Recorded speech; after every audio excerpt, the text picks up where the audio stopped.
हमारी संस्कृति, हमारे संस्कार सदा रहे हमारे साथ। भारत के महान ग्रंथों और काव्यों का संपूर्ण संकलन। सब्सक्राइब करें तिलक।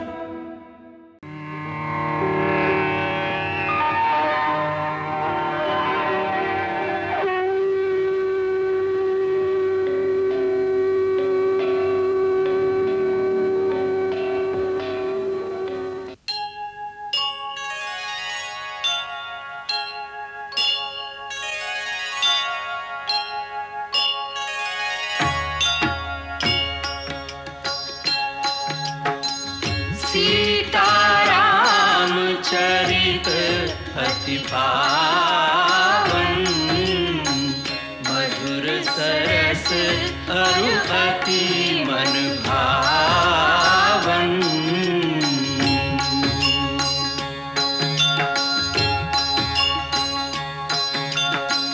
पुनि पुनि कितने हो सुने सुनाए, की प्यास बुझत न बुझाए।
संग्राम की तैयारियां संग्राम की।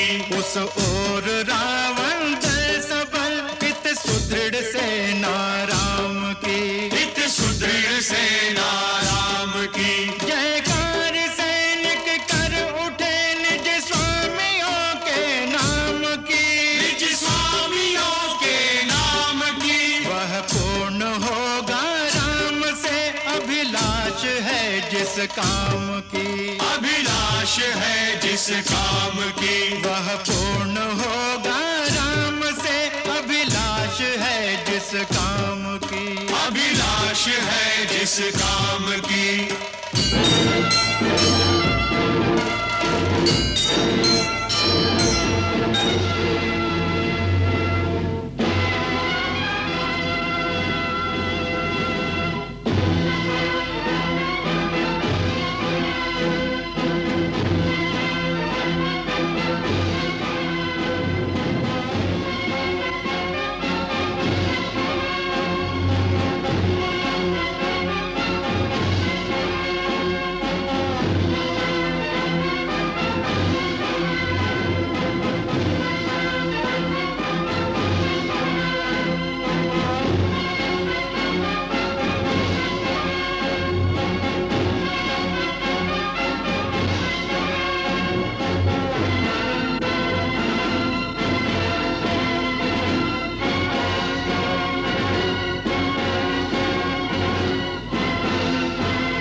प्रभु, सेना की अलग अलग टुकड़ियां अपने अपने निश्चित स्थानों पर स्थित हो चुकी हैं। हमारे युद्धपति और सेनापति अपने अपने बताए हुए निर्धारित मोर्चे पर आपकी आज्ञा की प्रतीक्षा में खड़े हैं। आपका संकेत मिलते ही आक्रमण आरंभ हो जाएगा। अब आप निश्चय कीजिए कि पहला धावा किस ओर से किया जाए। महाराज सुग्रीव, हमारे मन में एक विचार है। आक्रमण करने से पहले रावण को एक अंतिम अवसर दिया जाए। इसके पहले कि हमारे वीर योद्धा इस सुंदर नगरी का विध्वंस कर डालें, यदि रावण सीता को सम्मान सहित लौटाकर हमारी शरण में आ जाए तो हम उसे क्षमा कर देंगे। क्षमा कर देंगे भैया? उस पापी को जिसने जगदंबा जैसी पुनीत सीता माता का हरण किया, देवों को हानि पहुंचाई और हमारे पिता तुल्य महात्मा जटायु का निर्दयता से वध कर दिया? लक्ष्मण, नहीं भैया, जिसने मेरे देवतुल्य भैया के हृदय को दुख पहुंचाया है उसे मैं क्षमा करने की अनुमति नहीं देता। लक्ष्मण, शास्त्र कहता है कि सामर्थ्यवान को क्षमा का गुण नहीं त्यागना चाहिए। दया ही वीर की शोभा होती है।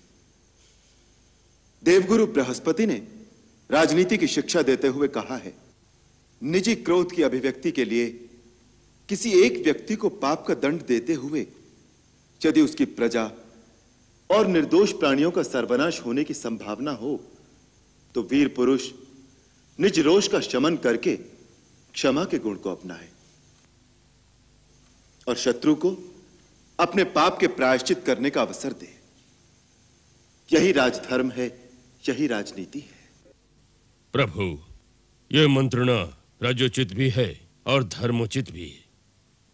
अब प्रश्न यह है कि अपना दूत बनाकर किसे भेजा जाए, क्योंकि दूत ऐसा होना चाहिए जो परम बुद्धिमान हो, परम वीर भी हो, क्योंकि ऐसा शत्रु किसी समय छल भी कर सकता है। भैया, फिर तो हमें हनुमान को भेजना चाहिए। नहीं। क्यों? शत्रु यही सोचेगा कि सारी वानर सेना में एक ही वीर योद्धा है जिसे बार बार भेज रहे हैं। प्रभु, मेरे मत से युवराज अंगद को इस कार्य के लिए भेजा जाए। मैं इस विचार से सहमत हूं। अंगद परमवीर है और धैर्यवान है, वार्तालाप की चतुराई अच्छी प्रकार जानता है, इसलिए वो एक आदर्श दूत सिद्ध होगा। अंगद, तुम युवराज हो, तुम्हें यह काज स्वीकार है? प्रभु, इतने विद्वान ज्ञानवानों के होते हुए भी मुझे इस योग्य समझा, मेरा धन्य भाग्य। आपने मेरा गौरव बढ़ा दिया कृपा निधान। दूत का बड़ा दायित्व होता है अंगद। शत्रु को भरी सभा में अपने स्वामी का संदेश सुनाना और अपनी बात से सहमत कराना, अपने स्वामी की शक्ति का इस प्रकार बखान करना कि अपने स्वामी का सम्मान भी बना रहे और सामने सुनने वाले को अपना निरादर भी ना लगे। आत्मसंयम दूत का सबसे बड़ा गुण है अंगद। प्रभु, जिसके सर पर आप वरधस रख दें वो बुद्धि, विवेक, गुण और ज्ञान की खान बन जाता है कृपा निधान। तुम क्या उद्देश्य लेकर जा रहे हो इसे भली भांति समझ लो। रावण सम्मान के साथ सीता को वापस पहुंचा दे, रक्तपात और संघार की स्थिति न आने पाए, यही उद्देश्य है हमारा। तुम हमारी ओर से शांति दूत बनकर जा रहे हो वाली कुमार। शांति संदेशा राम का ले जाओ युवराज, एक अवसर दो शत्रु को, वीरोचित यह काज, वीरोचित यह काज। मुझे आशीर्वाद दीजिए रघुनाथ, मैं सफल होकर आपके चरणों में लौटूं। दूत का एक और भी कर्तव्य होता है वाली कुमार। शत्रु के सामने अपने दल की शक्ति और अपनी सेना के बलाबल का वर्णन इस चतुराई से करे कि शत्रु अंदर ही अंदर दहल जाए। जिस विश्वास के साथ आप ये भार मुझे सौंप रहे हैं उसे पूरी तरह से निभा सकूं, मुझे आशीर्वाद दीजिए प्रभु। जाओ, विजयी भव। मुझे आज्ञा दीजिए महाराज। सफल होकर लौटो। यशस्वी भव।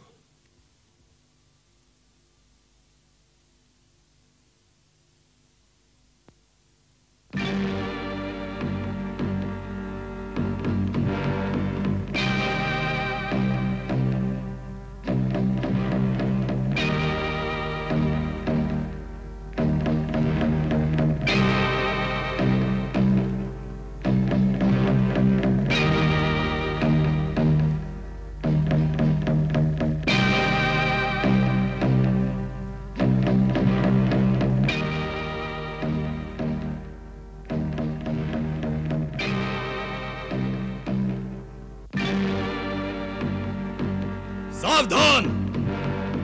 कौन हो तुम? राजदूत? किसका राजदूत? अपने स्वामी श्री राम प्रभु का दूत। आने का उद्देश्य लंका नरेश रावण को अपने स्वामी श्री राम प्रभु का संदेश देने।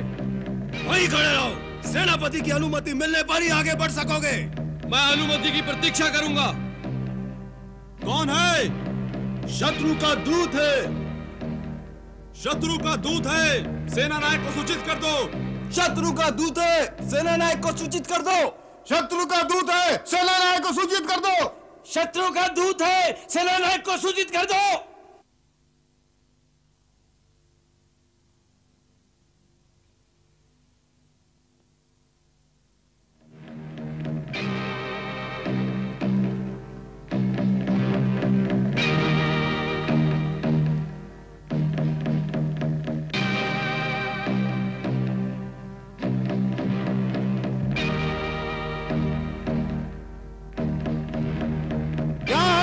सेना नायक जी, शत्रु का दूत है, अंदर आने की आज्ञा चाहता है। आने दो, परंतु उससे कहो कि अपनी सेना को पीछे लौटा दे, तत्पश्चात द्वार खोले जाएंगे। अपने सैन्य बल से कहो कि पीछे हट जाएं, फिर नगर का द्वार खुलेगा। सब पीछे हट जाएं।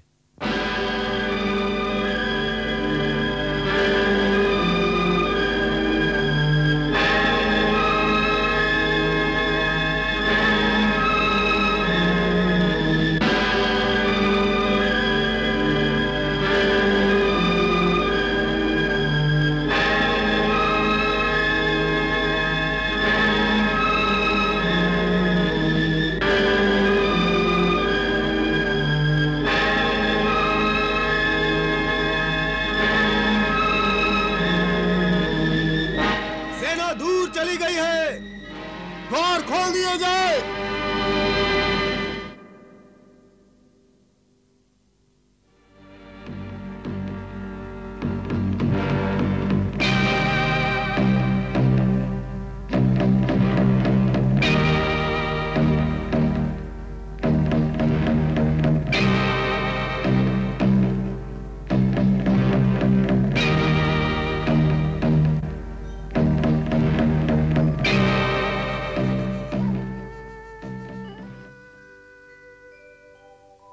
शांति दूत ने राम का लेकर शांति संदेश, असत अधर्म अनीति के गढ़ में किया प्रवेश, गढ़ में किया प्रवेश। तुम महाराज से मिलना चाहते हो? हाँ। दूत को शस्त्र की आवश्यकता नहीं होती, अपनी गदा यहीं रख दो।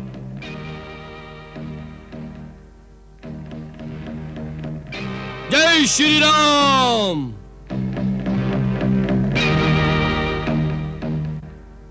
ये तो राजकुमार अंगद की गदा है, इसका क्या संकेत है? उन्होंने दूत से अपने शस्त्र छोड़ने के लिए कहा होगा, इसलिए राजकुमार ने अपनी गदा उन्हें न देकर अपनी सेना के पास भेज दी।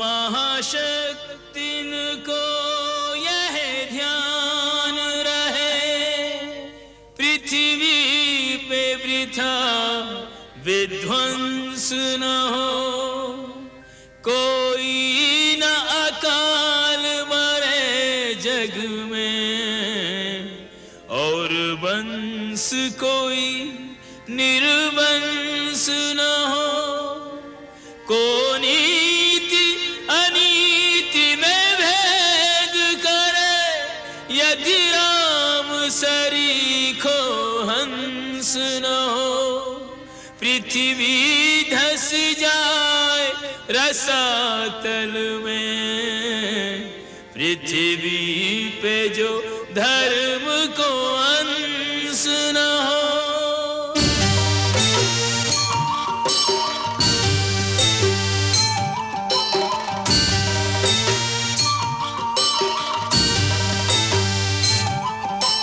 राक्षसों के दल बीच अंगद चला है, ऐसे निर्भय सिंह जैसे हाथियों के दल में,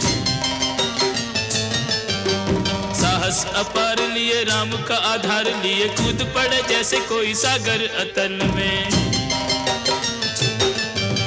रोके न किसी के रोके बढ़ता ही चला जाए, सूर्य का प्रकाश जैसे घन जंगल में, राम जी की सेना में है बड़े बड़े योद्धा पर, अंगद सा एक न विवेक बुद्धि बल में, राम जी की सेना में है बड़े बड़े योद्धा पर, अंगद सा एक न विवेक बुद्धि बल में।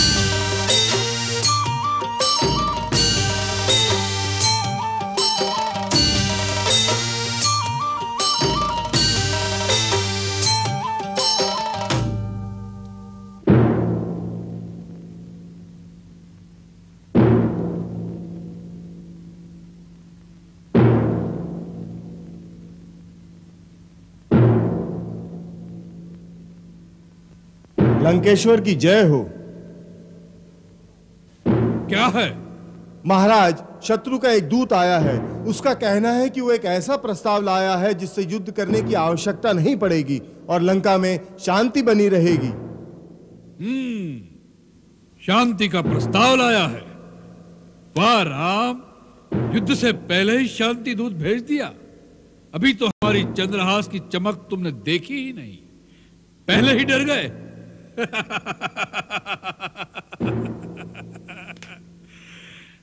भेजो उस दूत को। जो आज्ञा महाराज।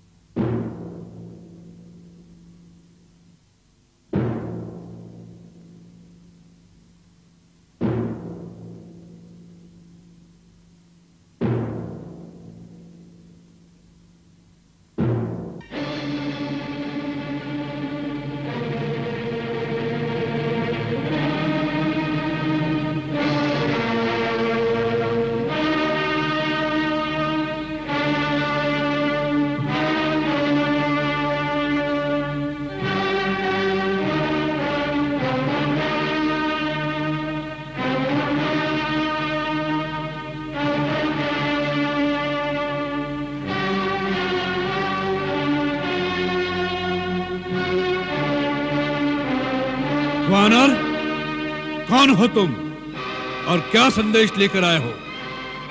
महाराज, सभ्य देशों के राज दरबारों का विधान है कि दूसरे राज्य से आए हुए राजदूत का आदर करके पहले उसे आसन दिया जाए, फिर सम्मान सहित उसका आतिथ्य करके उससे उसके आने का कारण पूछा जाए।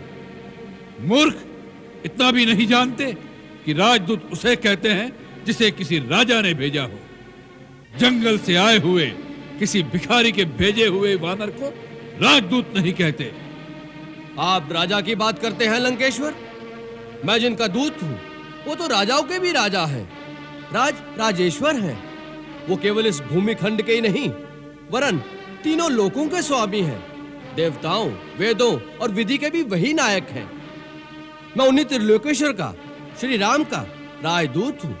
वह हरि है, हर है या ब्रह्मा है? कौन है वह? तुम इतने बड़े बड़े वार्तालाप जिसके लिए सुना रहे हो, उस तुम्हारे राम की वास्तविकता केवल इतनी ही है कि वह एक भटकता हुआ वनवासी है जिसे अपने राज्य से भी निकाल दिया गया है। बताओ, उस भिखारी ने क्या संदेश देकर भेजा है तुम्हें? महाराज रावण, आपने मेरे स्वामी राजराजेश्वर श्री राम का अपमान किया है, इसलिए मुझे नियमानुसार इस सभा से चला जाना चाहिए। राजदूत का सम्मान उसके राजा का सम्मान होता है, इसलिए राजदूत का प्रथम कर्तव्य है कि वो अपने सम्मान की रक्षा करे, क्योंकि मेरे अपमान का अर्थ होगा मेरे स्वामी राजराजेश्वर श्री राम का अपमान। इसलिए मेरे लिए अब दो ही रास्ते हैं। पहला तो ये कि जहां मुझे सम्मान पूर्वक आसन नहीं दिया गया, मैं उस सभा से ही चला जाऊं। परंतु जो मैं संदेश लाया हूं वो इतना महत्वपूर्ण है कि उस पर लंका निवासियों और सारी राक्षस जाति का जीवन और मरण निर्भर है। इसलिए मेरे लिए दूसरा रास्ता यही है कि मैं इस सभा में अपने लिए एक राज्योचित आसन स्वयं ही निर्माण कर लूं, जिस पर सम्मान पूर्वक बैठकर मैं अपने राजा का संदेश आप तक पहुंचा सकूं। जय श्री राम।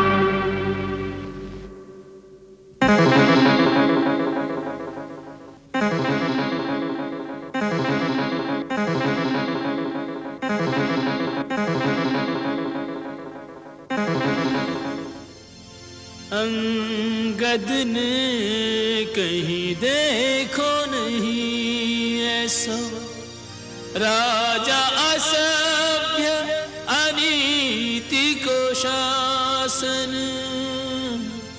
तीनों लोक के राजा के दूत को बैठन को नहीं देत जो आसन।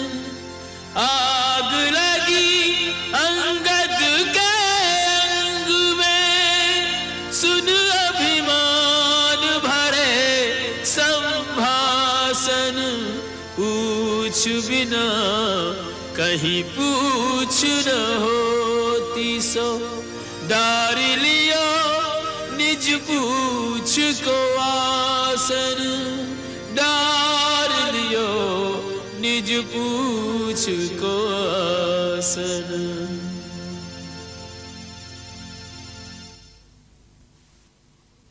हे दशग्रीव, अब मेरे आने का कारण सुनो। मैं आपके हित और भलाई के लिए श्री रघुवीर का दूत बनकर आया हूं। महाराज, मेरे पिता से आपकी मित्रता थी, इसलिए भी मैं आपको भली सम्मति देने आया हूं। आपका उत्तम कुल है, आप पुलस्त्य ऋषि के पौत्र हैं। आपने शिव जी और ब्रह्मा जी की पूजा करके उनसे बहुत से वर पाए हैं और आपने सब काम सिद्ध किए हैं।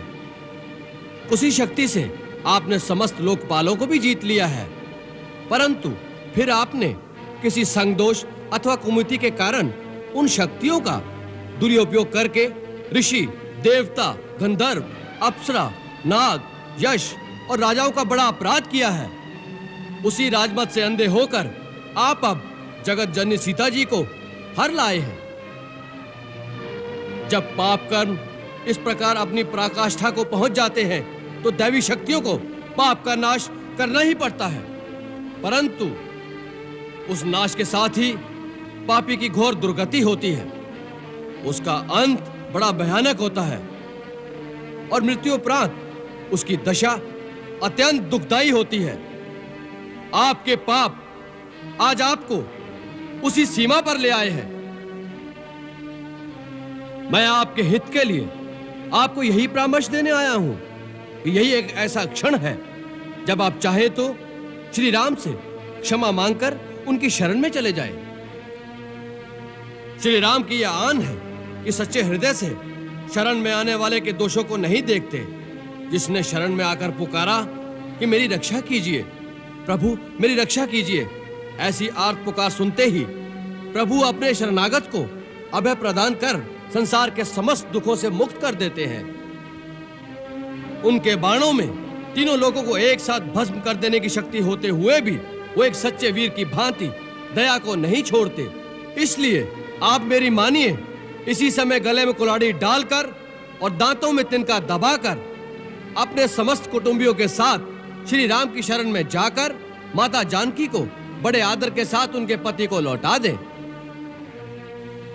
श्री राम ऐसे उदार और कृपालु हैं कि आपके क्षमा शब्द कहने से पहले ही वो आपको क्षमा कर देंगे। अच्छा, हमारे क्षमा मांगने पर वे हमें क्षमा कर देंगे, इस बात का तुम हमें विश्वास दिलाते हो? हम सीता को लेकर अपने कुटुंब सहित दांतों में तिनके दबाए उनसे क्षमा मांगने के लिए इतनी दूर उनके शिविर तक जाएं और वे हमें क्षमा न करें और बंदी बना ले तो सारा जग हम पर हंसेगा। इस बात का विश्वास हमें कैसे हो? महाराज रावण, प्रभु पर विश्वास रखना ही पड़ता है। जिसे प्रभु पर पूर्ण विश्वास नहीं होता उसे प्रभु की प्राप्ति कभी नहीं हो सकती। आपको आश्वस्त करने के लिए मैं इतना बता दूं कि जब वानर सेना ने सुसज्जित होकर लंका को चारों ओर से घेर लिया और सब लंका पर धावा बोलने के लिए श्री राम प्रभु की आज्ञा की प्रतीक्षा कर रहे थे, तो उस समय उन करुणा के सागर ने मुझे बुलाकर स्वयं कहा कि जाओ, रावण से जाकर कहो कि मैं युद्ध की ज्वाला में लंका की निर्दोष प्रजा की आहुति नहीं देना चाहता। यदि वो जानकी को पूरे सम्मान के साथ मेरे हवाले कर दे तो मैं अभी उसे क्षमा कर दूंगा और लंका से वापस चला जाऊंगा। मैं शांति चाहता हूं। तुम मेरे शांति दूत बनकर महाराज रावण के पास जाओ। यह बात राम ने स्वयं कही? तुम मुझे मेरी सीता दे दो, मैं वापस चला जाऊंगा। मैं युद्ध नहीं करूंगा, मुझे शांति चाहिए। जी महाराज, उन्होंने स्वयं कहा था। यही बात तो हम तुम्हारे मुंह से सुनना चाहते थे। यही बात राम ने कही कि मैं युद्ध नहीं करूंगा, मुझे शांति चाहिए। मूर्ख, इस बात में तुझे राम की करुणा दिखाई दी, उसका भय दिखाई नहीं दिया कि रण क्षेत्र में रावण के सामने आने के विचार से ही उस धनुर्धारी के हाथ पांव कांपने लगे। जिसकी प्रिय पत्नी को कोई हर के ले गया हो, उस शत्रु के लिए इतने महीनों से उसके रक्त में प्रतिशोध की कोई ज्वाला नहीं भड़की, तो फिर वो क्षत्रिय का रक्त नहीं होगा। वो तेरा परमवीर जो भिखारियों की भांति हमसे सीता की भीख मांग रहा है, उससे जाकर कह दो कि सीता कोई भिक्षा में देने वाली वस्तु नहीं है। ऐसे अनमोल रत्न को तो अपने बाहुबल से जीतना पड़ता है। माता सीता को उन्होंने अपने बाहुबल से ही जीता था। महाराज, शायद आप भूल गए कि वो शिव धनुष जिसे श्री राम प्रभु ने तिनके की भांति उठाकर तोड़ दिया था, उसी धनुष पर अपने बाहुबल की परीक्षा करने कभी आप भी गए थे और सुना है वो आपसे उठाया भी नहीं गया था। प्रतिशोध वीरता की निशानी नहीं होता और कायर में शत्रु को क्षमा करने का साहस नहीं होता।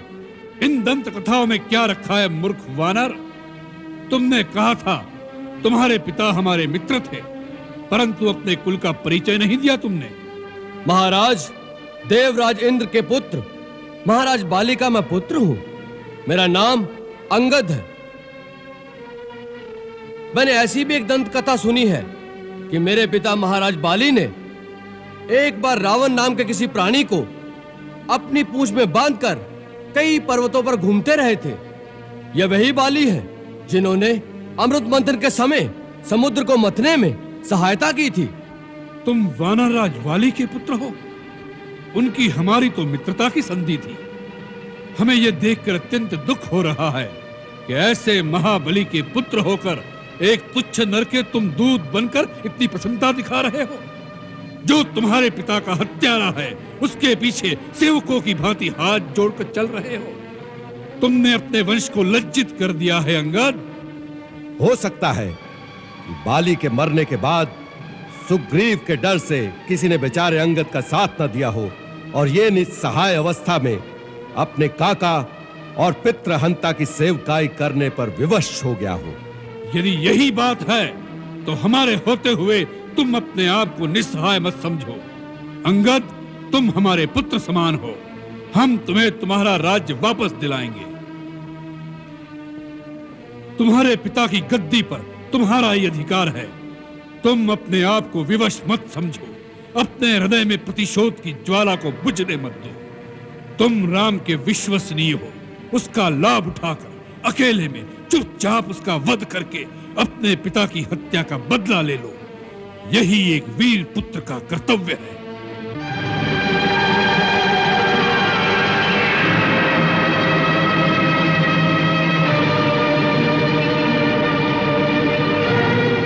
मंगल भवन अमंगल हारी, प्रभु सुदशरथ अजिर बिहारी।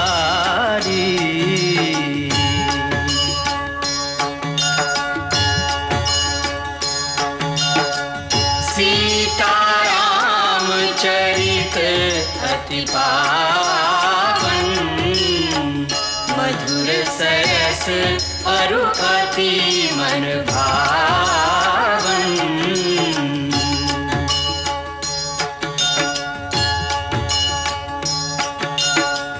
पुनि पुनि कितने हो सुने सुनाए, की प्यास बुझत न बुझाए।